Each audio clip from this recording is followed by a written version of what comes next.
What up, Bloods? It's Launders back 2 days in a row.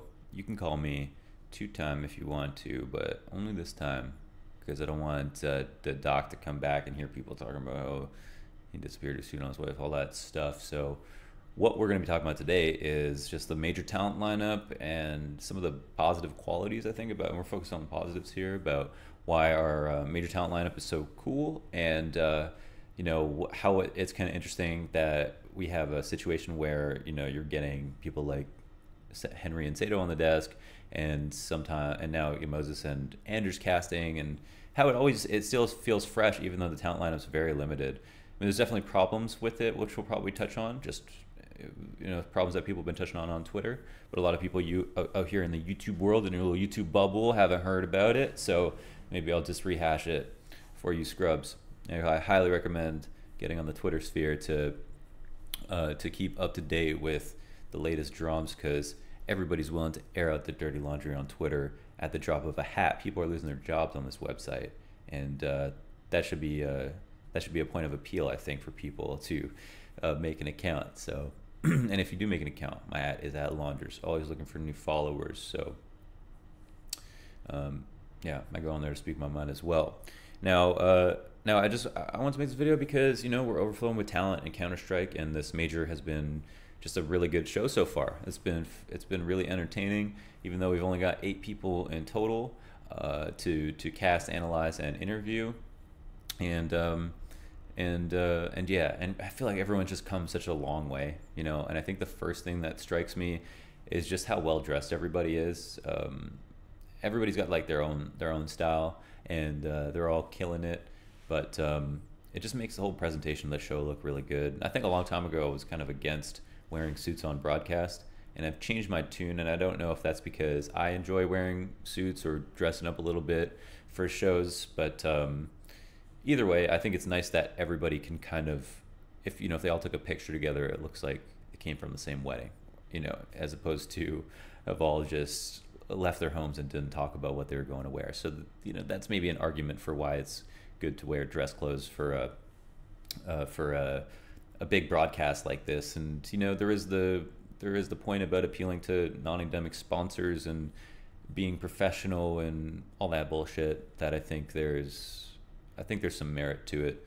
But anyways, everyone's killing it in terms of the way they dress, and we've all come a long way as commentators, and this is about them because they're the ones at the major, but I say we because just having them as commentators in my game has made me a much better commentator.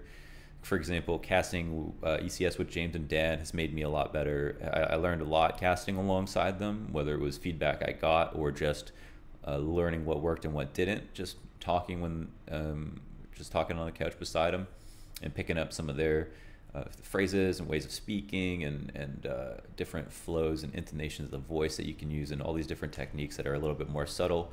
But yeah, having this talent in a game that I watch and being able to feed off them, I think has benefited me a lot. So that also makes me really appreciative of how good everybody is. But let's go person by person and just talk about a couple of cool things that I think make them special and also like the best for our game. And I'm not going to talk about other games, even though I think that we definitely hold the trophy in terms of the amount of good talent per game. But I don't know enough about every game to be able to say that for sure. And they're definitely great commentators in other games. Some of my favorites aren't CS commentators.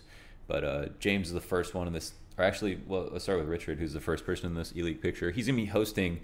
He's hosting the whole major, which is now the major qualifier plus the major. I think a lot of us will kind of forget that this is not the major qualifier, but is the major, and even next time around we'll probably still think of it as the major qualifier. But this is what Valve want, and this is what ELEAGUE has kind of made the format into. So he's casting the entire thing, and it's pretty much back to back. It's a lot of work, but he's the kind of guy who can carry an hour-long YouTube show and give you a story and make it really entertaining. He's got a silver tongue, a quick wit, and he's especially good as a host out of all roles. I think he'd be a fantastic commentator or just analyst if he had to be, because he does his research and he's a great speaker and so on. But as a host, I think he's actually really awesome because on the outside, you look at Richard Lewis and you see a guy who appears to be really like rough and tumble, and I think that's the in the way that he fights with people on Twitter, you'd get that impression.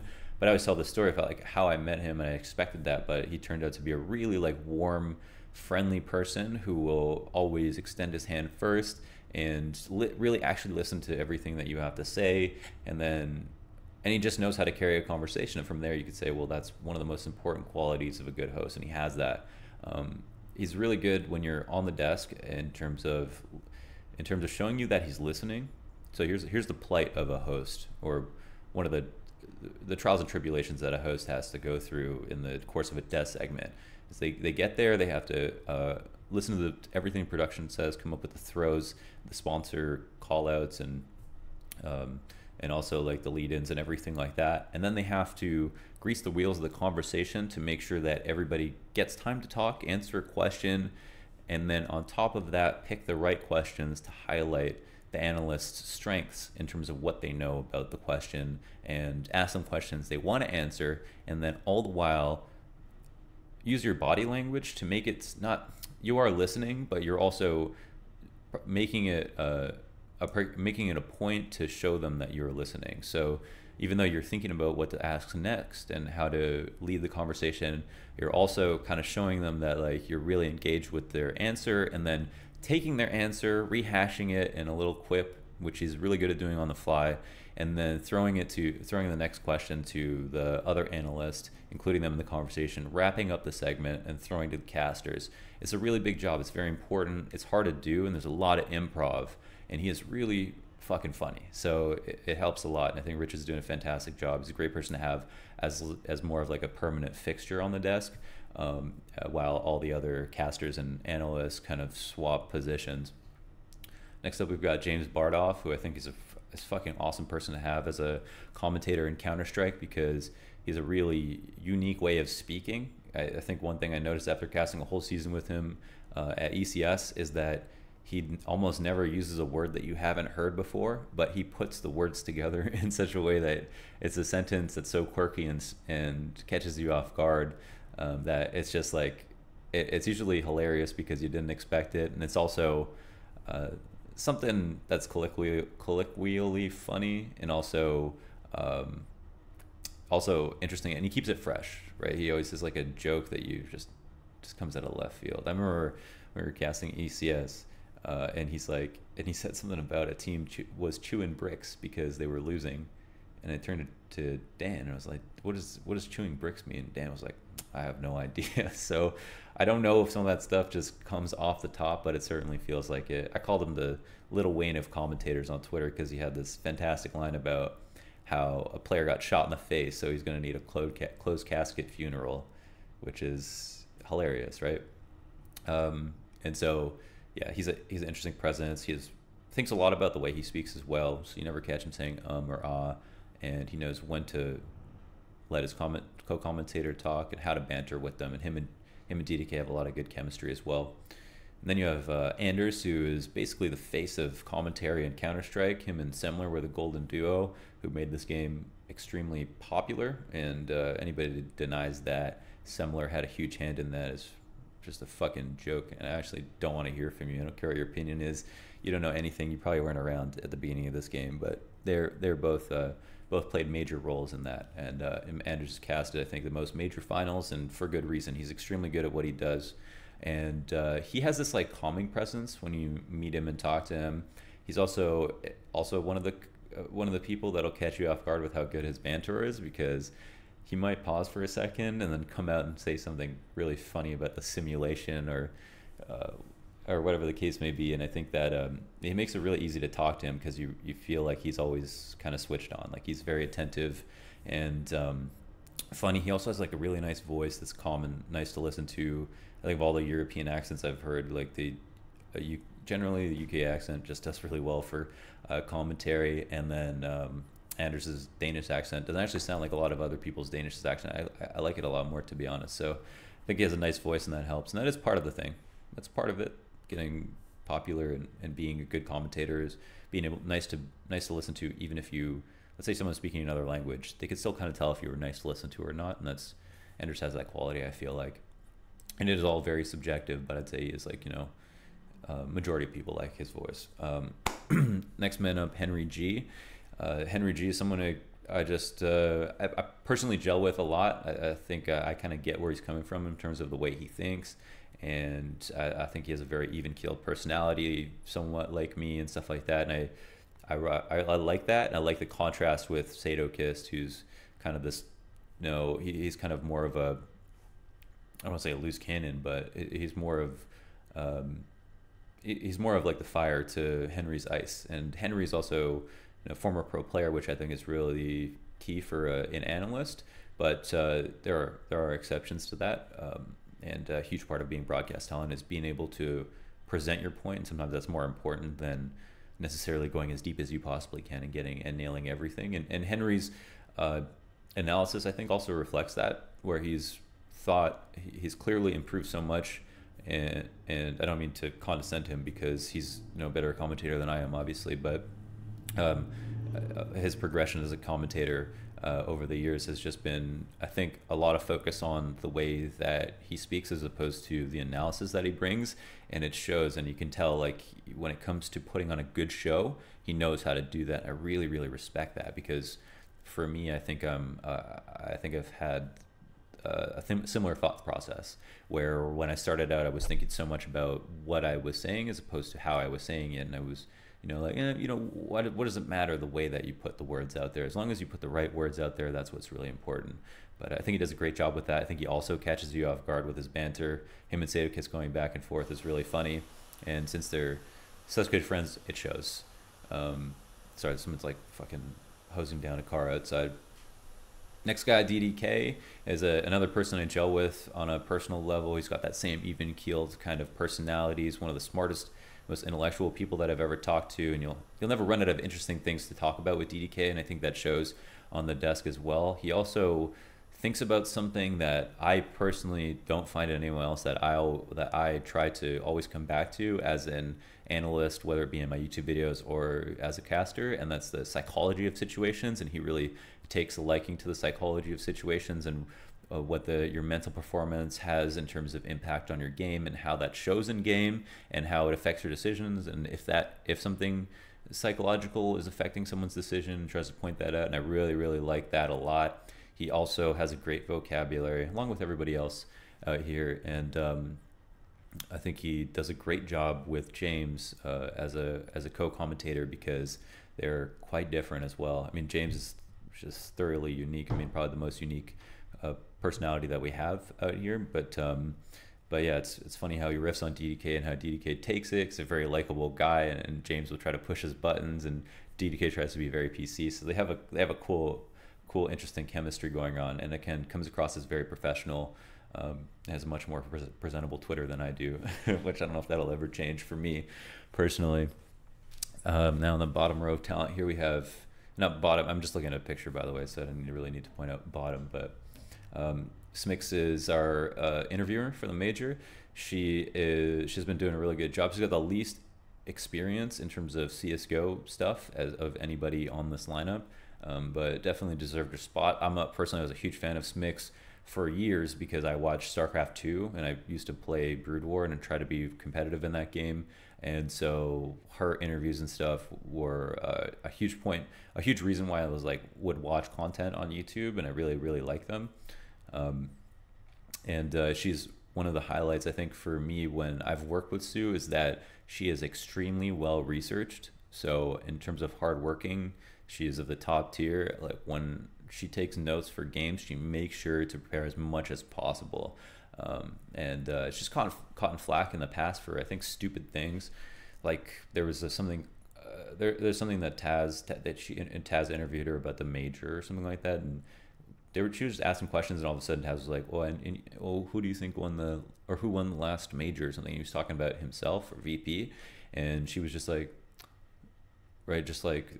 kind of acknowledging it, but as a rhetorical question, so that you can move the conversation along, because it's a live broadcast, and you don't want to put someone off their mark like that. But Taz kind of brought it up that, you didn't know that we won the last major? Of course she did, but if she didn't think about it at the moment and then got caught off guard, looks bad.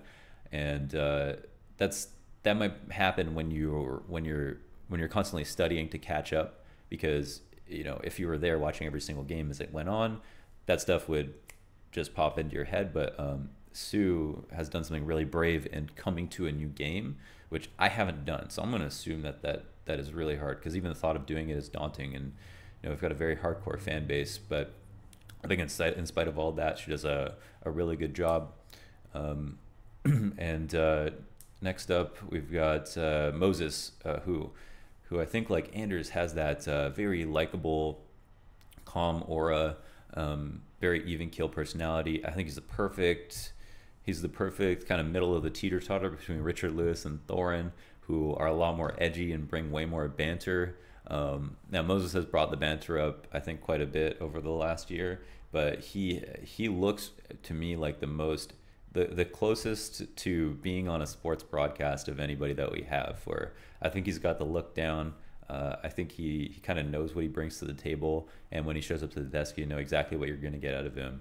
It's kind of interesting because I don't know, I'm not like looking for everybody's appreciation threads or hate threads, but it's kind of like Moses has just kind of like been in the middle where nobody's like highlighted, wow, well, I guess, actually, maybe I shouldn't say this, because he's mostly on the desk, and usually it's casters who will get like this guy deserves to cast a major final. But I was kind of bringing up that point about threads just because it's like, it feels like he's just kind of gotten by as like, you know what to expect out of Moses. He never fucks up, and then he always does like a good job, but he's never trying to like steal spotlight, or he's never trying to catch attention, say something super edgy like I might or something, and from there, get way more attention than another commentator. So I think he's a really good person to have on the desk that helps be the glue when you have not hot-tempered, but like very controversial personalities. It's important to have someone like Moses. I think Thorin brought up in a video about him that he also has a great laugh, and he said, no, that might kind of be a funny point to bring up, but it's actually very true. And especially when you're going to be on a desk with like Richard Lewis and Thorin, you've got to have someone to kind of be that person from the audience or from the viewer list that is just laughing, when a great joke is told. I mean, you wouldn't want to have like three people who are all like super hilarious and making these incredibly witty jokes and no one's there reacting to them. I think it's really important to reflect the broadcast or reflect the audience, and that's not like necessarily like a positive quality about any one person, because they're all capable of doing that. But it's important that when you kind of cast a desk or cast a talent lineup, that you have all those things. And we're just very fortunate to have someone like Moses with the great laugh, the even keel personality, who you kind of know what to expect. And it's sometimes the butt of the joke for Richard or Thorin, but at the end of the day, it's for the enjoyability of the show, and he knows that, and he's a professional about it, which is really cool. Second to last here is Yanko. Yanko, I think, has done such a fantastic job, where he just started at such a high, kind of hit the ground running as an analyst on the desk, where he never ever seemed nervous. He also has some playing experience. He's gotten high praise from players. When I did an interview with Fallen,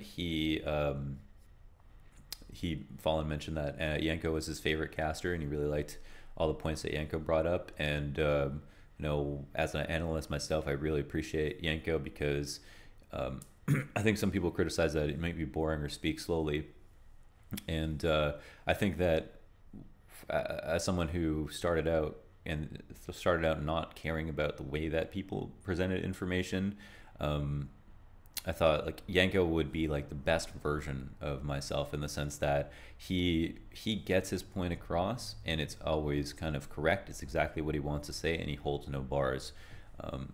Now, that's not to say that he's not good at presenting his information, because he actually is one of the best speakers that we have. He speaks very clear. He speaks with a very clear voice.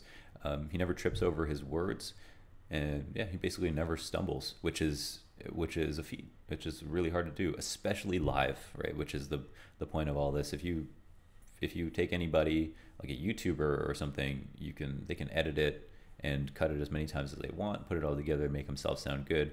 Well, Yanko can do that without the cuts. He can kind of, somebody can throw him a question and then he'll answer it, and he has so much great historical knowledge that he always is always factually accurate on, that he's able to come across with like a concise point, like I'm not able to do right now, and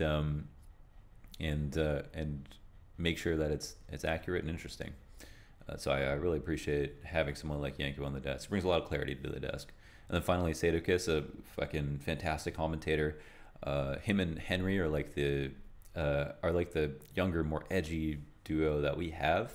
And I think what's interesting about that point is just that we, or as a talent lineup for any event, you want to have, even in terms of your two casters, you want to have two different people casting, right? You don't want to have Anders and Anders. You want to have Anders and Semler. You want to have Anders who appeals to a certain type of person, Semler who appeals to another type of person, and then you satisfy the majority of people watching, or the most amount of people watching. And there's always going to be people who don't like certain commentators, and it's not black and white. It's not, you know, he got 30 kills this game. That's not how you rate a commentator. It's a lot harder than that. Counter-Strike, even in game, is subjective, but think about how subjective it is when it's just like, how much do you like a person? Maybe there's something about their personality that irks you, right? That's not something you can quantify and say like this is a objective good or bad. But yeah, so Henry and Sadokist, they bring like a whole new flavor on as a combo as well. Their chemistry has come such a long way. And they kind of know exactly how to talk to each other. It's fantastic. And Sadokis is just fucking incredible as a commentator.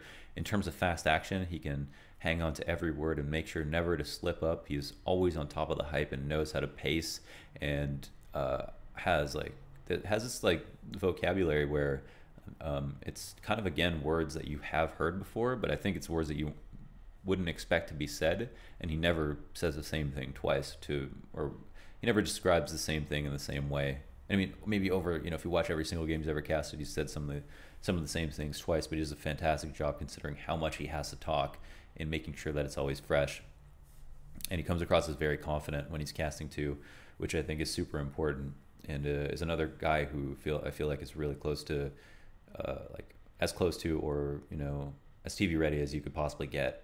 I guess if that's our gold standard, which is probably not, because I think we're at a certain point, we've got to say like, look, we're doing a fantastic job in terms of our top talent, and carrying desks and looking good and making sure that we're presentable to all audiences and stuff like that. Like, all these guys kill it. And yeah, condolences to Thorin and Sponge, and I guess Semler, who's moved on to greener pastures. I guess, and you know, it's something he needed to do, even though we would love to have him. Sponge is a fantastic analyst as well. Has that quality of being able to say things in a funny, different, quirky way every time, but also be extremely funny. And then, you know, it's the most relevant pro player that we have in terms of when they most recently played, and is always really well prepared, brings up the points you want to hear when you're listening to a broadcast. Like, I hope somebody says this, or I hope someone touches on this. I wish this point gets brought up. Sponge is always going to be the guy who does that, which is really, really nice to know you can kind of rely on him for that.